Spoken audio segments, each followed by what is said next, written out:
Thank you, Ms. Abed, for the question. We had a very disturbing incident in Brooklyn, New York, when one of our young men was trying to break up a fight, and he was a nice-sized young African American, and the police confronted him.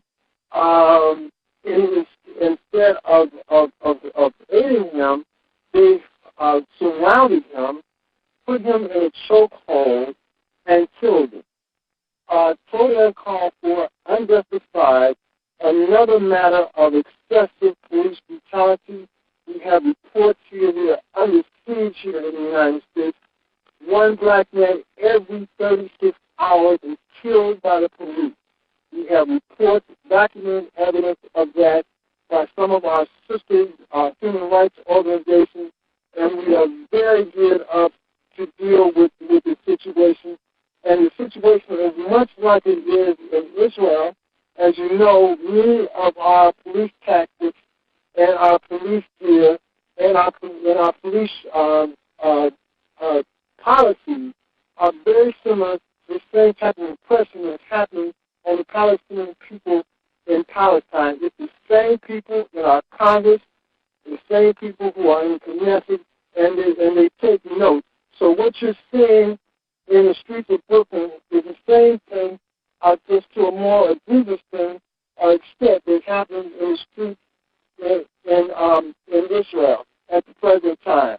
This is a war out here on people of color and religion.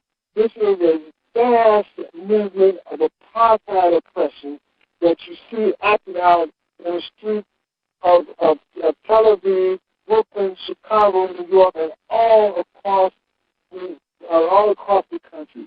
And we are intending to deal with this in the human rights court, in the communications court, and we are going to pursue the matter of Eric Garner, as well as pursue the cases of all the human rights abuses that have occurred in the last over the last year. So yes, it's a tremendous struggle. Well, the police is the same old. Every time that there's a police killing, the police is put on a suspension with pay, and they never get fired.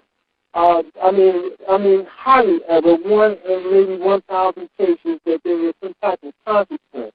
This is a usual tactic that is used by the police department's internal affairs department, who are themselves abusive and have rejected so many cases that are justifiable on the facts. So any treatment of the police by the American authorities and police authorities, that's just like a fox watching other foxes.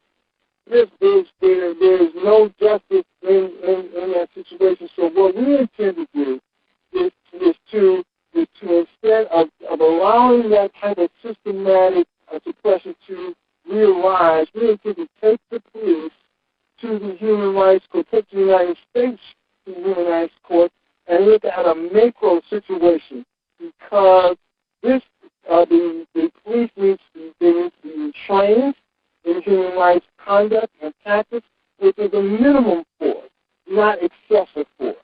So and it is statewide, it's nationwide.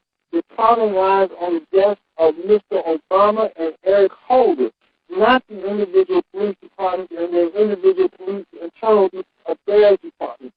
So we are going on the offense with this, and we're going to make it an international issue, because that is exactly what it is. We want to take it out of their court and put it into the righteous courts of the world so that we can get a proper decision and get these policemen properly trained in human rights training and on the minimum standards of prisoners and how to arrest people. They don't know how to arrest people humanely, and that is the main problem.